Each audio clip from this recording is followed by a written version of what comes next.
Hi, here are some instructions on how to create a capital improvement project request. This is the splash screen with some information about capital improvements in the CIP.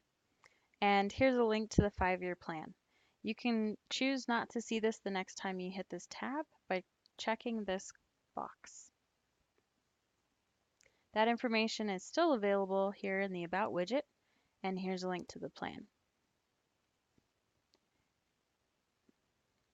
You can navigate this map by searching an address or location. You can put in an intersection or a park as well.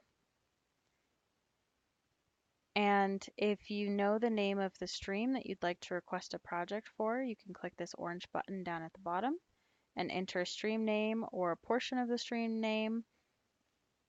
Click apply here and jump to that stream. And you can see that there's already some data added to this map.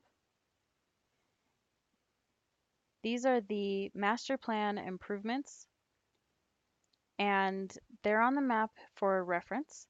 You can click on a feature to see information about that planned improvement.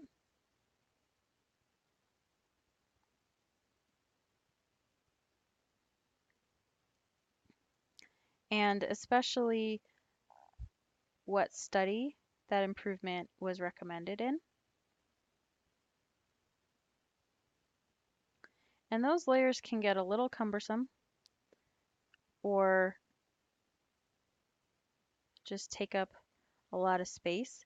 And so if you'd like to turn them off temporarily, click this layer list widget down here at the bottom.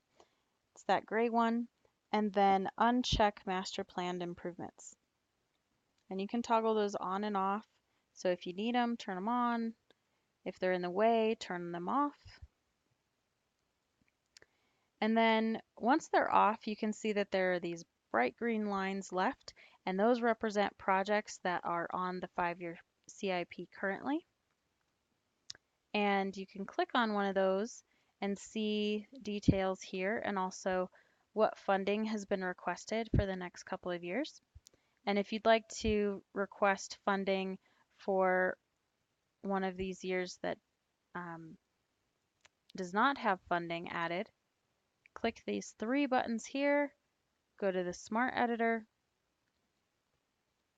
and please add your name and email contact information, and then scroll down here and you can add or request funding here.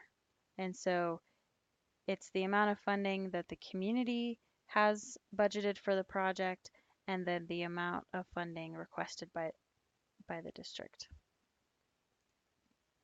Click Save here, and once all of the required fields are filled, then that Save button will be enabled.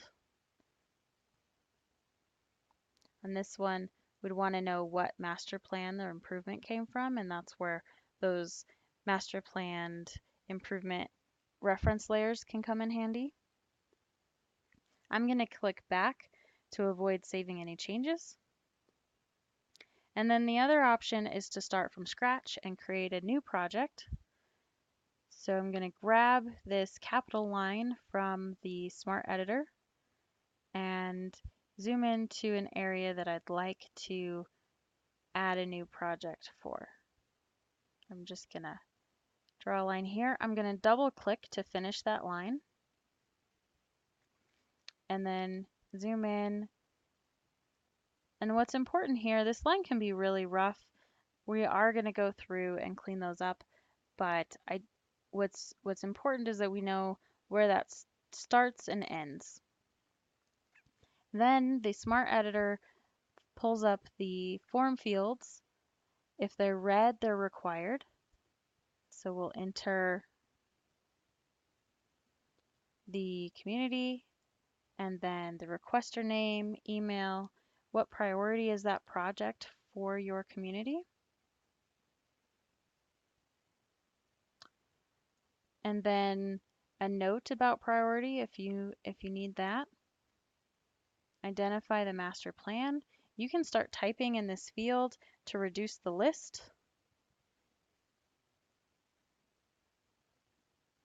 like that.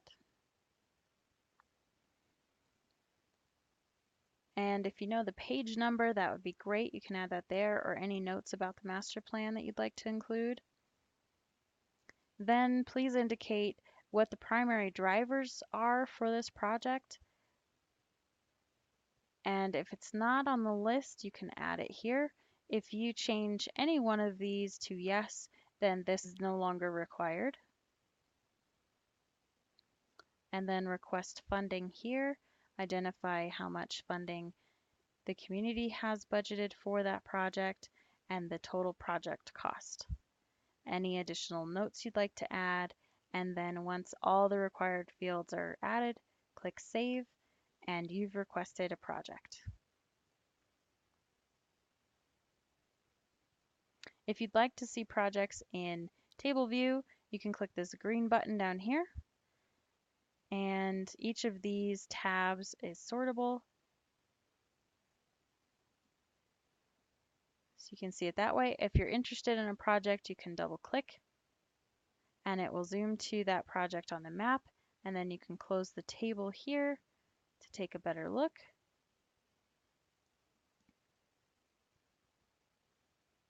And if you lose the Smart Editor, it is this first blue button here at the bottom, and you can just click that to get it back. I think that's about it. Thank you.